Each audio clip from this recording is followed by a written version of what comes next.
Olá pessoal, estamos de volta, mais aulas, iniciando o terceiro bimestre.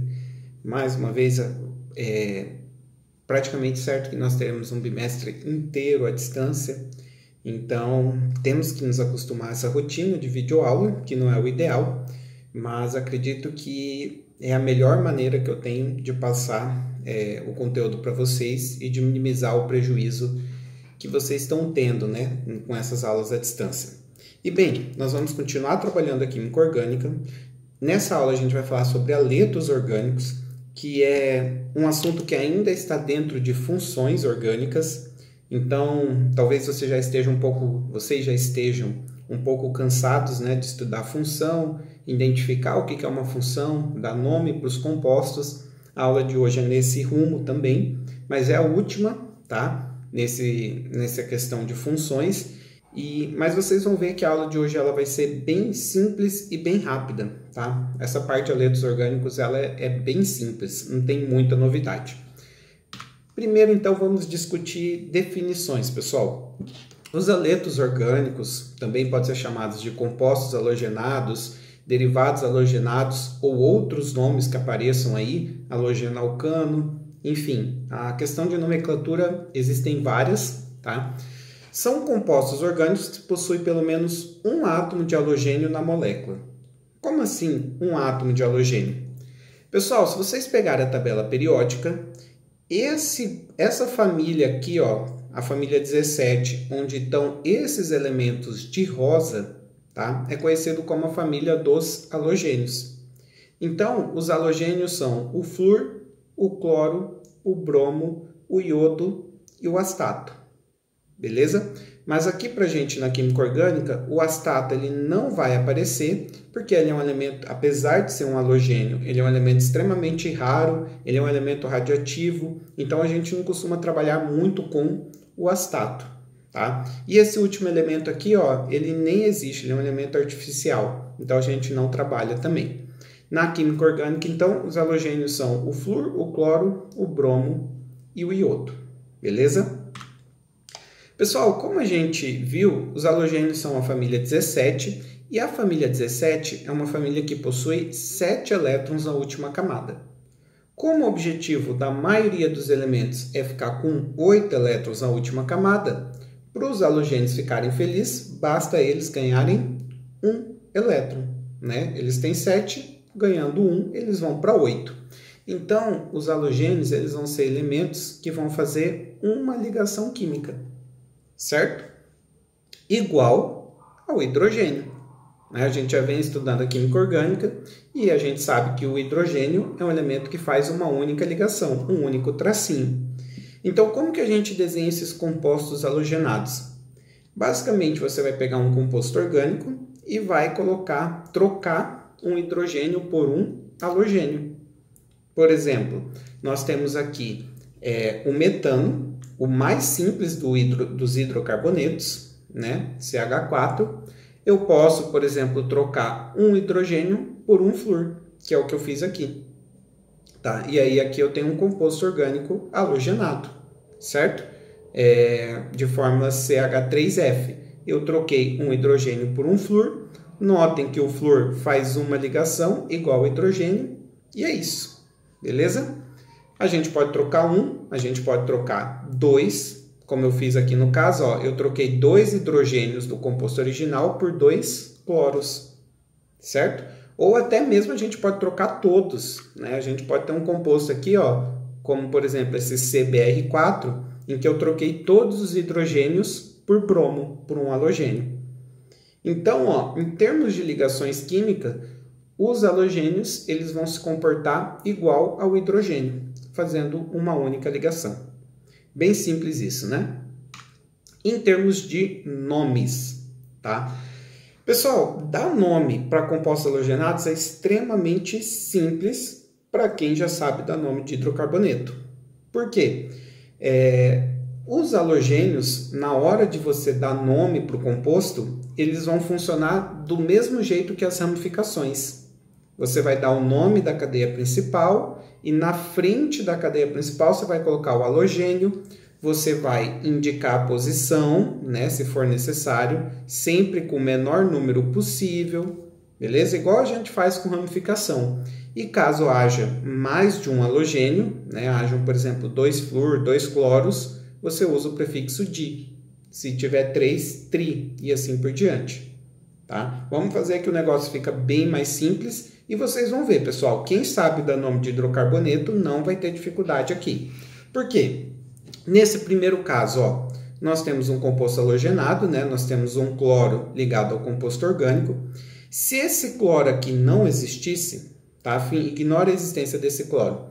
Como que seria o nome desse composto? Ó, nós teríamos 4 carbonos, então nós começaríamos aqui com but, simples ligação AN. E, pessoal, isso não é um hidrocarboneto, tá? Porque se tem cloro, deixa de ser hidrocarboneto. Mas se o cloro não existisse, a gente consideraria um hidrocarboneto e terminaria em O, tá? Seria o butano. O cloro, ele vai ser tratado como uma ramificação. Por ser tratado como uma ramificação, a gente coloca cloro aqui na frente, tá? E indica a posição. Tem que indicar a posição. Lembre-se, e sempre com o menor número possível, tá? Para que o cloro receba o menor número possível, a gente vai ter que numerar a nossa cadeia de trás para frente, certo? E aí nós temos o cloro na posição 2 e o nome desse composto é 2-cloro-butano. Fechou. E o nome desse composto aqui, galera? Ele tem um bromo, beleza? A cadeia principal, se você olhar aqui, ela é idêntica à anterior, né? Ela é uma cadeia principal de 4 carbonos but, simples ligação entre os carbonos AN, hidrocarboneto O. Nós temos um bromo, então vamos colocar aqui ó, na frente, bromo. Em qual posição esse bromo está, pessoal? A gente vai numerar, beleza? E esse bromo está na posição 1. Tá? Então, nós vamos ter que indicar 1-bromo-butano. Esse é o nome do composto.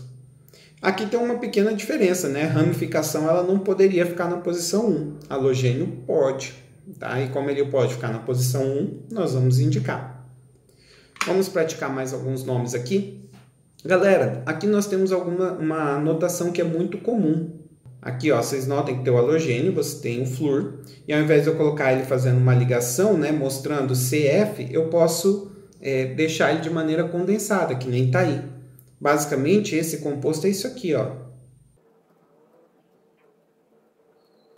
Mas para economizar espaço, eu não fiz a ligação com F, tá implícito aqui, ó, que esse F liga no carbono, tá?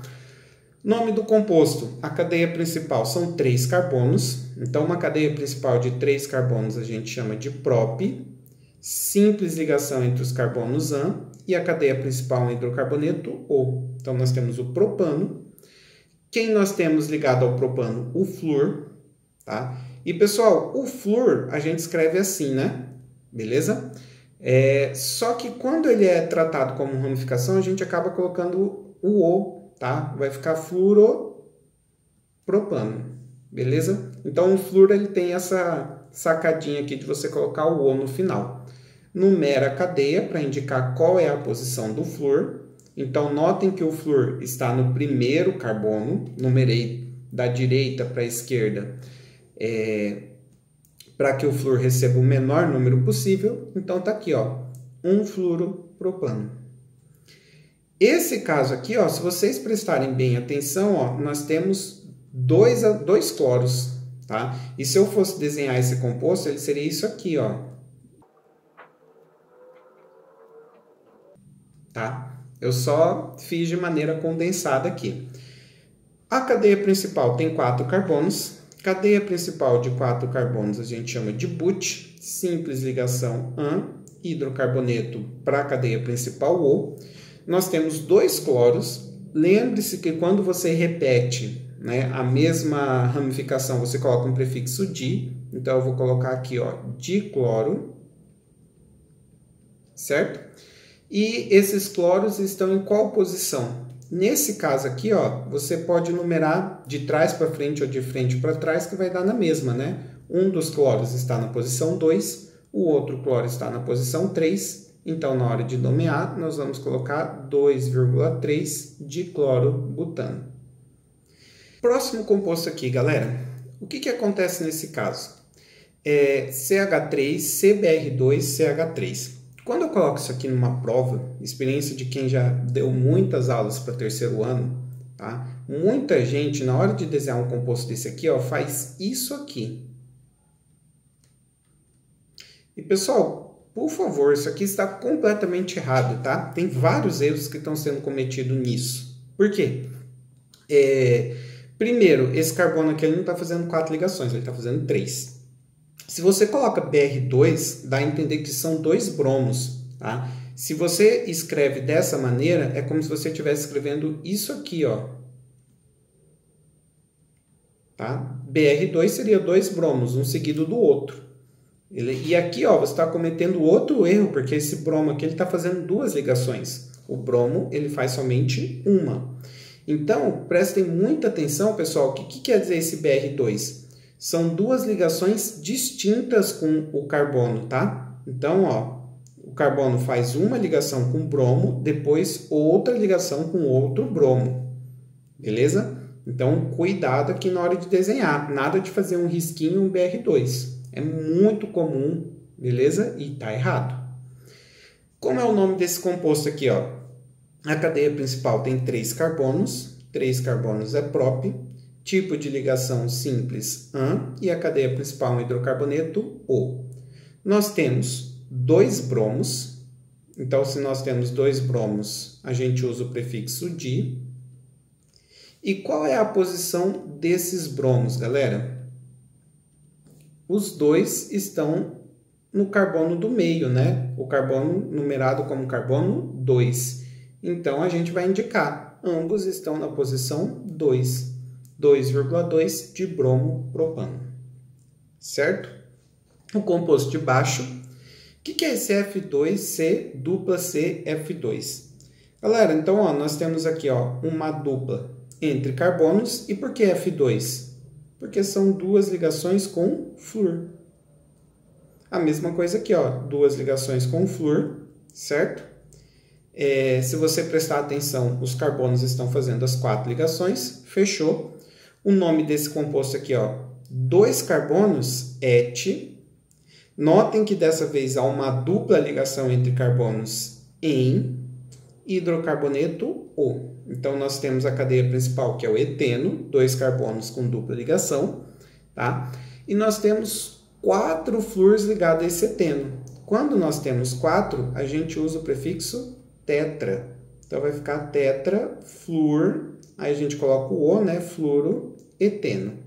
Precisa indicar a posição?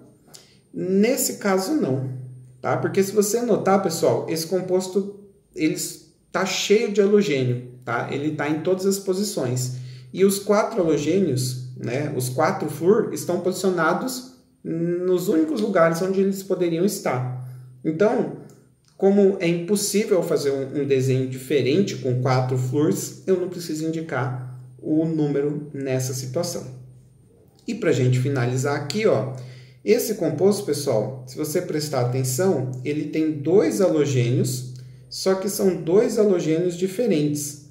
No caso, nós temos um bromo aqui no primeiro carbono, né? E nós temos um iodo aqui, ó, no terceiro carbono. Bem, como ficaria o nome disso aqui?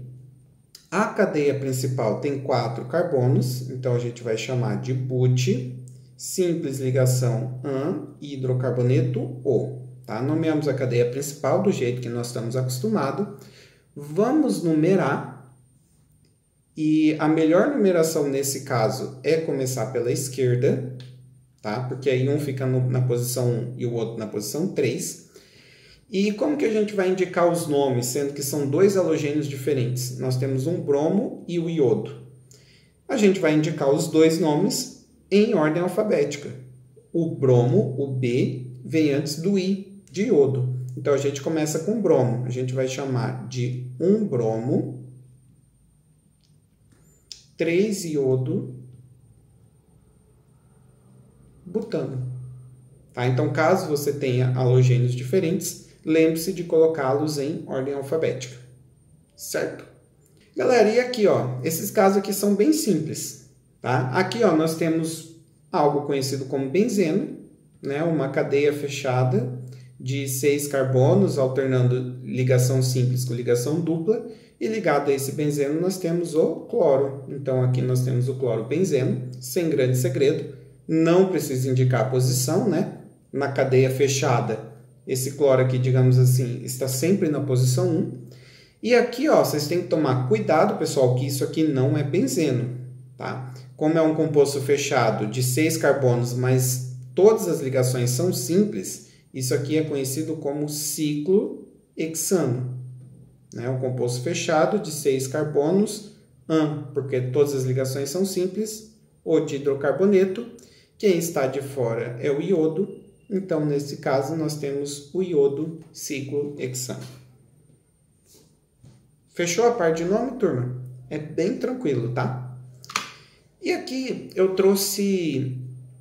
pessoal, eu trouxe alguns dos principais compostos halogenados que talvez você já tenha ouvido falar ou que tenham alguma importância econômica ou histórica aí, tá? Alguns exemplos só para a gente comentar. Um exemplo é o clorofórmio, também conhecido, ó, isso aqui tem um único carbono, então único carbono a gente chama de MET, simples ligação a hidrocarboneto O, e nós temos 3 cloros. Tá? O clorofórmio, pessoal, também é chamado de triclorometano. O clorofórmio, quando ele foi descoberto, ele foi muito utilizado na medicina como um anestesiante. Então, dependendo da quantidade de clorofórmio que você cheira, você desmaia na hora. Talvez vocês devam ter visto essas cenas em filmes, né? Normalmente um cara chega por trás com um pano no nariz da pessoa e a pessoa desmaia. Em filmes sempre fazem isso, né? Esse pano provavelmente vai estar embebido com clorofórmio. E isso aqui também, só que isso aqui hoje foi proibido, tá? O clorofórmio, ele não é vendido comercialmente, só para laboratórios que trabalham ele como solvente, porque ele é uma droga, ele causa efeitos alucinógenos, né? Ele deixa a pessoa com um comportamento mais nervoso, mais agressivo, e era a droga conhecida como lança-perfume, beleza? Então, digamos que o uso por pessoas, né, que não estejam trabalhando no laboratório do clorofórmio é proibido, é considerado uma droga. Outros exemplos aqui que nós temos de compostos halogenados é o teflon, que é um composto utilizado aí para revestir panelas, né, e evita que os alimentos grudem na panela. Pessoal, ele é um composto gigantesco, tá? Formado por vários carbonos, mas é cheio de flúor, tá? Todos os carbonos estão ligados a flúor. E aí nós temos o teflon. O PVC também é um composto gigantesco, formado por inúmeros carbonos, mas nós temos um cloro a cada 2 carbonos. E o PVC aí é utilizado como material de construção, é uma espécie de um plástico, né? Feito em encanamento, em forro. Então, é um material aí bem importante, que é um composto halogenado. Outros exemplos de compostos halogenados. Pessoal, o DDT, que é o nome que a gente dá para o diclorodifenilcloretano, esse composto gigantesco aqui, ó, com vários átomos de cloro. O DDT, ele é uma substância importante porque ele foi um dos primeiros inseticidas, né, um dos primeiros agrotóxicos a serem inventados. Quando ele foi descoberto, quando ele foi criado, né, percebeu-se que ele, a princípio, era inofensivo aos humanos, mas ele era extremamente nocivo aos insetos. Eles matavam os insetos, então foi largamente utilizado aí na agricultura. Entretanto, mais tarde, né, descobriu-se que esse DDT ele acaba acumulando nos animais que tiveram contato com ele, e com o tempo ele vai fazendo mal. Então ele pode provocar doenças, principalmente relacionadas, principalmente câncer, beleza? Então hoje ele é proibido no Brasil e em vários países do mundo, mas foi-se um longo processo até descobrir-se os efeitos nocivos do DDT. E outra, como ele foi amplamente utilizado, vários insetos também desenvolveram resistências a esse pesticida. Então o uso, né, de pesticidas sem controle, acaba também criando um negócio que vocês devem estar estudando em biologia, que é o favorecimento de espécies resistentes a essa substância, certo? E, bem, isso aqui foi o primeiro agrotóxico. Hoje a gente tem uma infinidade de outros sendo utilizados, né? Mas muitos deles são compostos orgânicos halogenados, mas normalmente a gente comenta sobre o DDT. Outro composto halogenado aí que tem grande importância histórica são os chamados CFC. Talvez você já tenha ouvido falar, clorofluorcarbono, tá? Que aqui nós temos dois exemplos, né? O freon 11 e o freon 12. Clorofluorcarbono, por isso que são chamados de CFC. Essas substâncias, elas eram utilizadas como gás refrigerantes em aparelhos como geladeira, como ar-condicionado, tá? Todo aparelho eletrônico que, digamos assim, que retira calor, né? Que, entre aspas, gera frio, eles precisam de um gás refrigerante para fazer esse processo, beleza? E antigamente utilizava-se esse CFC em aerossóis também, né? Tipo os desodorantes que vocês sprayam. Só que descobriu-se que esse CFC ele era o grande vilão da destruição da chamada camada de ozônio, né? Quando esse gás ele escapa para o ar, ele acaba subindo lá para a estratosfera e ele acaba reagindo com o ozônio na estratosfera. Então ele diminui a quantidade de ozônio e sem o ozônio na estratosfera, o ozônio deixa de filtrar os raios ultravioletas do Sol. Então, descobriu-se, né, que essa substância que ela causava um tremendo problema ambiental. Tanto que ela foi abolida, né? Hoje em dia, as geladeiras, os desodorantes, sprays, os ar-condicionados, eles usam outros gases que não são nocivos à camada de ozônio. Tanto que foi um problema ambiental que, de certa forma, foi bem controlado, né? O buraco na camada de ozônio ele vinha diminuindo e, então, digamos assim, a humanidade teve um certo sucesso aqui na diminuição do uso do CFC, mas, infelizmente, nos últimos anos, né, depois de bons resultados, o negócio vem piorando. Então, é um problema ambiental que está voltando aqui a ser relevante nos últimos tempos por falta de controle, né, por gente que voltou a utilizar esses gases em larga escala. Beleza? Fechamos a nossa primeira aula. Então, pessoal, falou, galera!